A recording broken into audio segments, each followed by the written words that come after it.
বিসমিল্লাহির রহমানির রহিম। আসসালামু আলাইকুম। আমি Mohammad Nazrul Islam, assistant teacher, Haji Mamtauddin school and college. আজ দেশে করোনার প্রকোপ বৃদ্ধি পাওয়ার কারণে আমরা শ্রেণীকক্ষে ক্লাস নিতে পারছি না শিক্ষার্থীদের মুখোমুখি বসে। সুতরাং আমরা অনলাইনের দিকে ধাবিত হচ্ছি। তোমরা আশা করি অনলাইন ক্লাসগুলো মনোযোগ সহকারে দেখবে এবং নিজের চেষ্টায় যতটুকু সম্ভব পড়াশোনা চালিয়ে যাবে। আরেকটা বিষয় না বললেই নয়, সেটাও করোনা মহামারীর চেয়ে কম নয়। আমাদের দেশে ইদানিং লক্ষ্য করা যাচ্ছে যে যুব সমাজের মধ্যে মাদক গ্রহণের প্রবণতা দিন দিন বেড়েই চলেছে এবং সেটা ভয়াবহ আকার ধারণ করছে। আমরা বলে থাকি যে আজকে শিশুরা আগামী দিনের ভবিষ্যৎ। সেই জন্যে যে আজকে যারা শিক্ষার্থী তারা একদিন এই দেশের বড় বড় পদে অধিষ্ঠিত হবে, রাষ্ট্রনায়ক হবে, দেশ চালাবে, ঠিক এমনিভাবে তাদের কিছু একটা অংশ মাদক সেবন করে সমাজের জন্য অভিশাপ হয়ে দাঁড়ায়, পরিবারের জন্য অভিশাপ হয়ে দাঁড়ায়, রাষ্ট্রের জন্য বোঝা হয়ে দাঁড়ায়। কাজেই যারা মাদক ব্যবহার করে তাদের থেকে আমরা দূরে থাকব এবং তাদের কাছ থেকে সতর্ক থাকব, মাদককে আমরা এড়িয়ে চলব। এবং বলা হয় তাকে মর্নিং শোজ দ্য ডেজ। আমরা যদি এই বিষয়টার প্রতি আগে থেকে সতর্ক থাকি তাহলে এটার ছোঁয়া আমাদেরকে পাবে না। যাই হোক, আমরা ক্লাসে ফিরে আসি। আমাদের আজকের আলোচ্য বিষয় হচ্ছে নবম শ্রেণীর ইংরেজি দ্বিতীয় পত্র, ইংলিশ সেকেন্ড পেপার। আজকের অত্যন্ত গুরুত্বপূর্ণ একটা বিষয় নিয়ে আমরা আলোচনা করব, সেটা হচ্ছে ভার্ব।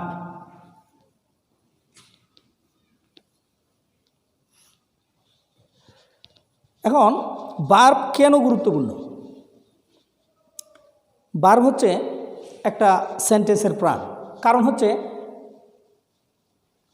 পার্ট অফ স্পিচের একটি অংশ হচ্ছে ভার্ব। অথচ আমরা লক্ষ্য করলে দেখতে পারি যে অনেক পার্ট অফ স্পিচ অনেক সেন্টেন্সেই থাকে না, কিন্তু ভার্ব প্রত্যেক সেন্টেন্সেই থাকতে হবে এবং এটা সঠিক প্রয়োগ, সঠিক বানানে ব্যবহার করতে হবে, অন্যথায় পুরো সেন্টেন্সটাই কাটা যাবে। আরেকটা বিষয় হচ্ছে যে শুধু একটা ভার্ব দিয়েও একটা সেন্টেন্স হয়, কিন্তু ভার্ব ছাড়া কোনো সেন্টেন্স হয় না। সেই জন্যে ভার্বটা গ্রামারের অত্যন্ত গুরুত্বপূর্ণ একটা বিষয়। আজকে আমরা আলোচনা করব ভার্বের ক্লাসিফিকেশন নিয়ে।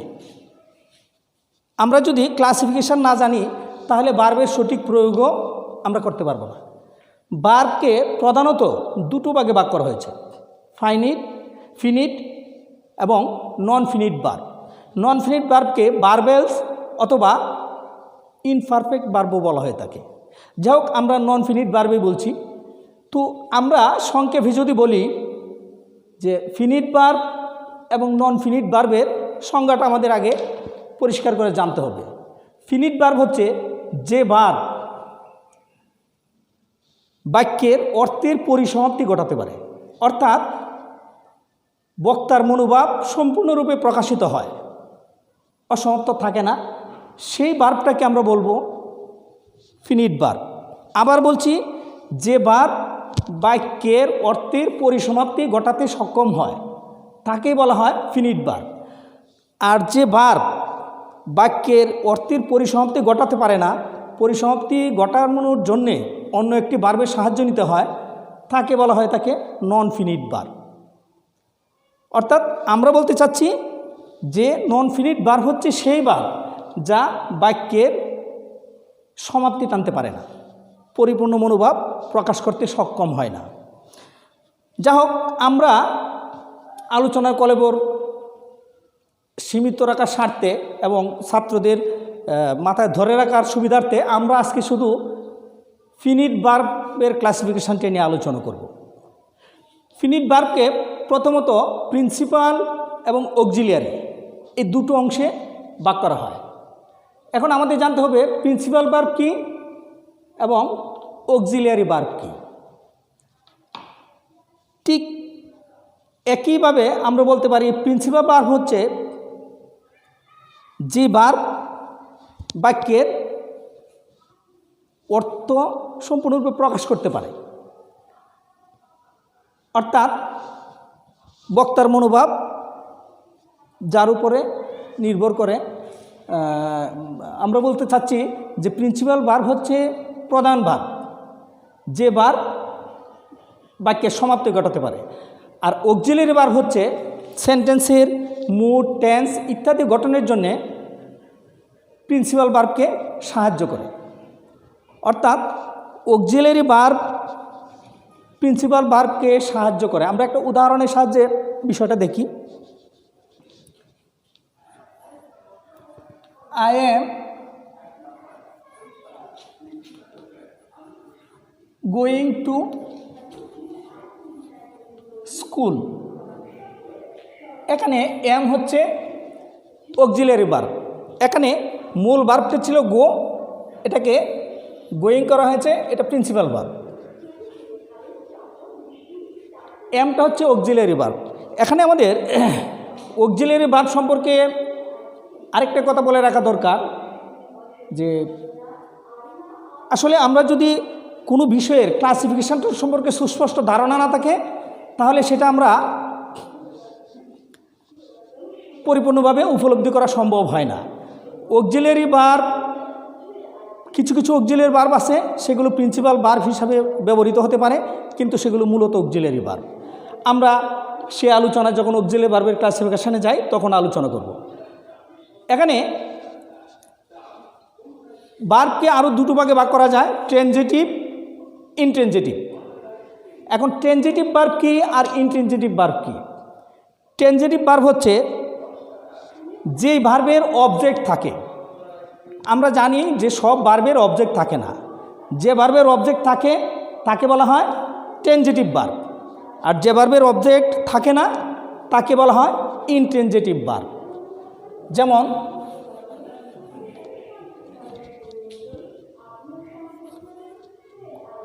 বার্ডস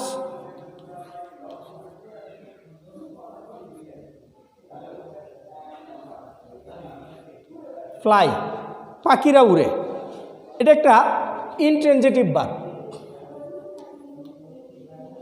কেন?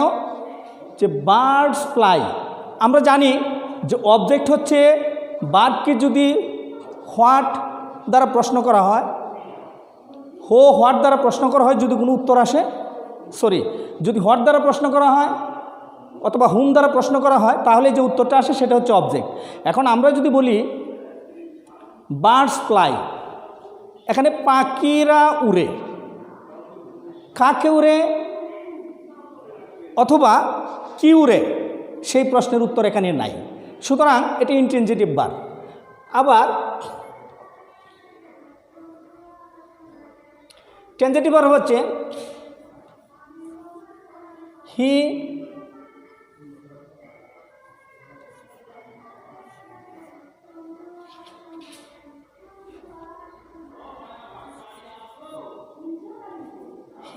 ক্যাচেস ফিশ, সে মাছ ধরে। এখানে আমরা যদি ভার্বকে প্রশ্ন করি হোয়াট দ্বারা যে কি ধরে, তাহলে আমরা উত্তর পাই ফিশ। সুতরাং এখানে ক্যাচ হচ্ছে ট্রানজিটিভ ভার্ব। তাহলে আমরা দেখলাম যে যে ভার্বের অবজেক্ট থাকে সেটা হচ্ছে, যে ভার্বের অবজেক্ট থাকে না সেটা হচ্ছে ইনট্রানজিটিভ ভার্ব, আর যেটার অবজেক্ট থাকে সেটা ট্রানজিটিভ ভার্ব।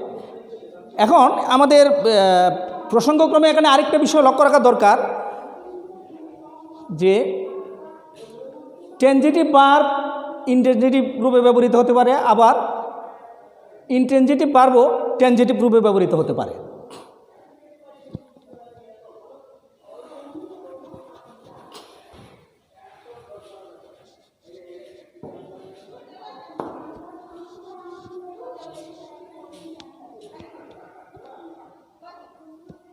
এবারে পজিটিভ ভার্ব। পজিটিভ ভার্ব কাকে বলে? পজিটিভ ভার্ব হচ্ছে, এর বাংলা হচ্ছে প্রযোজক ক্রিয়া, পজিটিভ ভার্ব।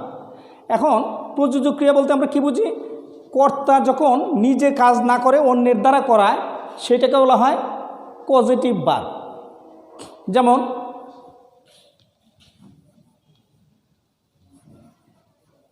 মাদার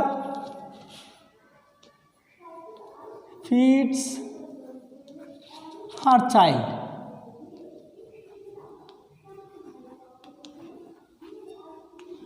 মা শিশুকে খাওয়ায়। এখানে ফিডস হচ্ছে পজিটিভ ভার্ব।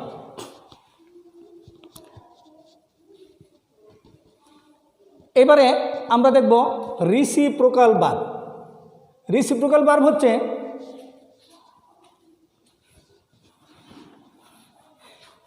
যেখানে ভার্ব পারস্পরিক ক্রিয়া করে, অর্থাৎ সাবজেক্ট এবং অবজেক্ট উভয় রূপে ব্যবহৃত হয়। আমরা একটা উদাহরণ দিয়ে বিষয়টা স্পষ্ট করি।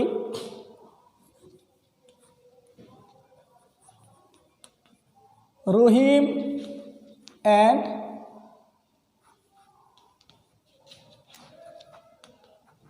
করিম লাইক ইচ আদার। এখানে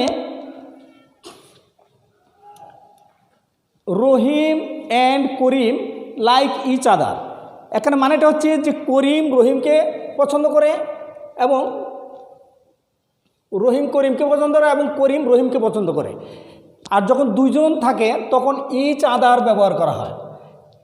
এখানে প্রাসঙ্গিকভাবে বলতে হয় যখন এখানে সাবজেক্ট দুইয়ের অধিক হয় তখন ওয়ান অ্যানাদার ব্যবহৃত হতে পারে। যেমন আমরা লিখি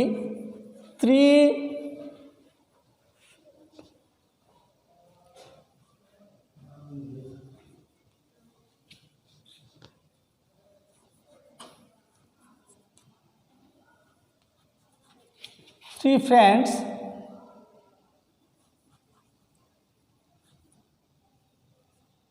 hate one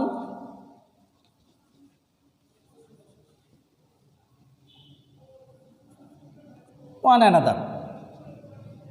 অর্থাৎ একের চেয়ে বেশি, দুইয়ের চেয়ে অধিক হলে আমরা ওয়ান অ্যানাদার ব্যবহার করব এবং সাবজেক্ট দুইয়ের মধ্যে সীমাবদ্ধ থাকলে আমরা ইচ আদার দিব। সেটা হচ্ছে রিসিপ্রোকাল প্রনাউন। এবারে রিফ্লেক্সিভ প্রনাউন। রিফ্লেক্সিভ প্রনাউন হচ্ছে সাবজেক্ট এবং অবজেক্ট যদি একই ব্যক্তিকে মিন করে তাহলে সেটাকে বলা হয় রিফ্লেক্সিভ প্রনাউন। অর্থাৎ অবজেক্টটা সাবজেক্টটাই রিফ্লেক্ট হয়ে অবজেক্টে বসে। যেমন he killed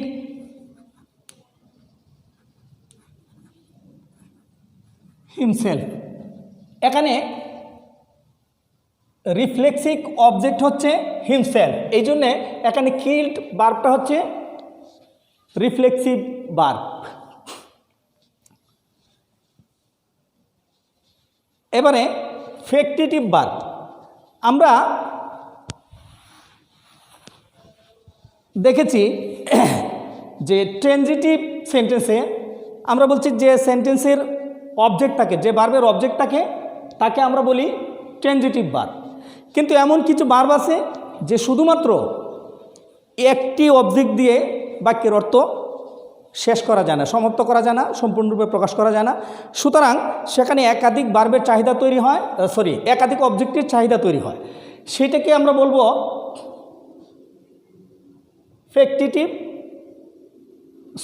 reflexive verb. Reflexive তো আলোচনা করছিলাম যে আমরা বলছিলাম ফ্যাক্টিটিভ, যে সেন্টেন্সে ভার্বের একটি অবজেক্ট থাকা সত্ত্বেও আরেকটি অবজেক্টের চাহিদা তৈরি হয়, অর্থাৎ একটি অবজেক্ট দ্বারা বাক্যের অর্থের পরিসমাপ্তি ঘটে না, সেই ভার্বটাকে বলা হয় ফ্যাক্টিটিভ ভার্ব। যেমন আমরা যদি লিখি we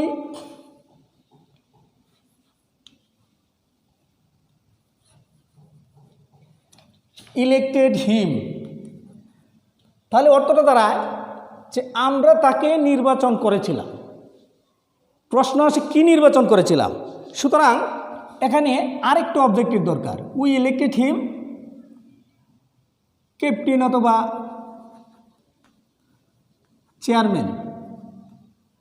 we elected him chairman, এখানে দুটো অবজেক্ট, অর্থাৎ একটা অবজেক্ট দ্বারা এই ভার্বের অর্থ পরিসমাপ্তি ঘটে না, সেটাকে বলা হয় ফ্যাক্টেটিভ ভার্ব। এবারে কগনিট ভার্ব। কগনিট ভার্বটা হচ্ছে যে এটার উৎপত্তি ভার্ব থেকে, অর্থাৎ এটার মূল ভার্ব এবং অবজেক্টের মূল যখন একই থাকে, অর্থাৎ একই অর্থ প্রকাশ করে অবজেক্ট এবং ভার্ব দ্বারা, তখন সেটাকে বলা হয় কগনিট ভার্ব। যেমন এটা সাধারণত ইন্টেনজিটিভ সেন্টেন্সের অবজেক্ট বানাতে গিয়েই এই ধরনের ভার্বের উদ্ভব হয়। যেমন আমরা লিখতে পারি হি রানস, এটা একটা সে দৌড়ায়। এখানে কোনো প্রশ্ন করার অবকাশ নেই যে কি দৌড়ায়, সে দৌড়ায়, এটার অবজেক্ট নেই। কিন্তু আমরা ইচ্ছে করলে এটাকে এভাবে ব্যবহার করতে পারি, হি র্যান এ রেস, সে একটু দৌড়ায়। অর্থাৎ রান আর রেস মূলত একই জিনিস, এটা হচ্ছে ভার্ব, এটা হচ্ছে নাউন। এই জন্যে এই ধরনের ভার্বকে কগনিট ভার্ব বলা হয়। আমরা এবারে অক্সিলিয়ারি ভার্বের আলোচনাটা অতি সংক্ষেপে করছি। অক্সিলিয়ারি ভার্বকে দুই ভাগে ভাগ করা হচ্ছে প্রধানত। একটা হচ্ছে প্রাইমারি অক্সিলিয়ারি আর একটা হচ্ছে মোডাল অক্সিলিয়ারি। প্রাইমারি অক্সিলিয়ারিকে আবার তিন ভাগে ভাগ করা হয়, be verb, have verb, do verb. এখন বি ভার্বের কিছু রূপ আছে, এম, ইজ, আর।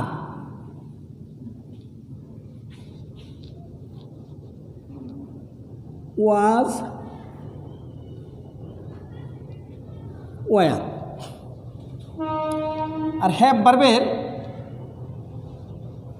তিনটা রূপ ব্যবহৃত হয়, হ্যাভ, হ্যাজ, হ্যাড। আর ডো ভার্বের তিনটা রূপ ব্যবহৃত হয়, ডো,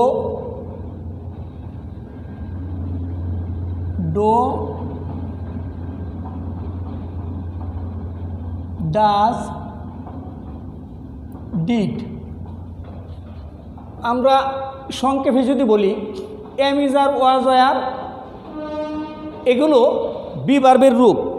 এখানে এম, ইজ, আর হচ্ছে প্রেজেন্ট ফর্ম আর ওয়াজ, ওয়ার হচ্ছে ফার্স্ট ফর্ম। এখানে বলার বিষয় হচ্ছে যে এগুলো মূলত অক্সিলিয়ারি ভার্ব, তবে এগুলো প্রিন্সিপাল ভার্ব হিসেবেও ব্যবহৃত হতে পারে। ঠিক একইভাবে হ্যাভ, হ্যাজ, হ্যাড এটা হলো হ্যাভ ভার্বের তিনটা রূপ ব্যবহৃত হয়। এখানে হ্যাভ এবং হ্যাজ হচ্ছে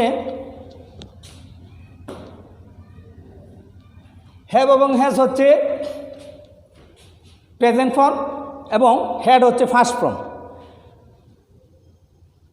এখানে এই ভার্বগুলো ব্যবহৃত হয় অক্সিলিয়ারি ভার্ব হিসেবে যখন বসে তখন পারফেক্ট টেন্স গঠনের ক্ষেত্রে ব্যবহৃত হয়। আর বি ভার্বের এগুলো যখন অক্সিলিয়ারি ভার্ব হিসেবে ব্যবহৃত হয় তখন কন্টিনিউয়াস টেন্স গঠনের জন্য ব্যবহৃত হয়।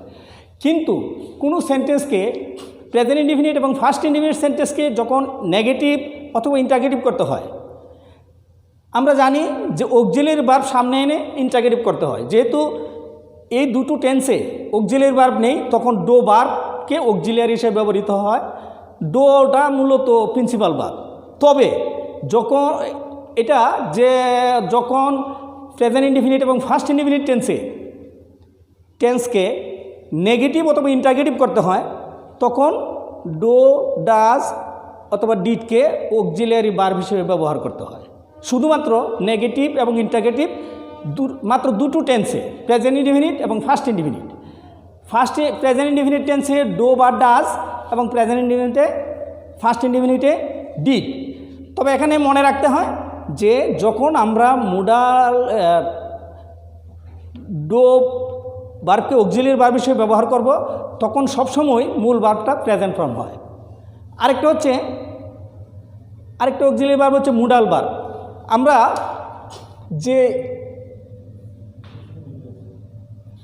যে মোডাল ভার্বগুলো সাধারণত ব্যবহৃত হয় শ্যাল, শুড,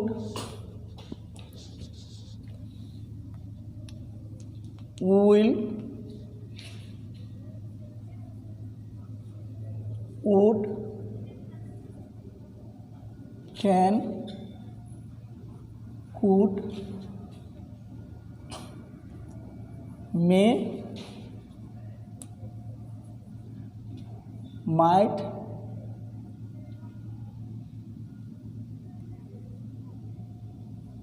মাস্ট, নিড,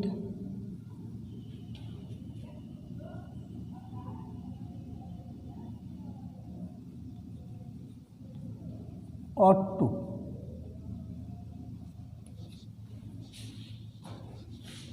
এই অক্সিলিয়ারি ভার্বগুলোকে আমাদের মনে রাখতে হবে এবং এগুলোর ব্যবহার নিয়ে কথা বললে আরও অতিরিক্ত একটা ক্লাসের প্রয়োজন আছে। আমরা নন ফাইনিট ভার্ব নিয়ে আলোচনা করলেও আলাদা একটা ক্লাসের প্রয়োজন আছে। এখন আমাদের ক্লাস আজ এ পর্যন্তই। তবে মনে রাখতে হবে যে আমরা স্কুল, কলেজ, সকল ধরনের শিক্ষা প্রতিষ্ঠান বন্ধ রয়েছে যেহেতু করোনার জন্যে। কাজেই করোনা থেকে বাঁচার জন্য যেহেতু এখনও ভ্যাকসিন আবিষ্কৃত হয়নি, সুতরাং আমাদের সামাজিক দূরত্ব বজায় রাখতে হবে, জনসমাগম এড়িয়ে চলতে হবে। সবাইকে ধন্যবাদ জানিয়ে আজকের মতো এখানেই শেষ করছি। ধন্যবাদ।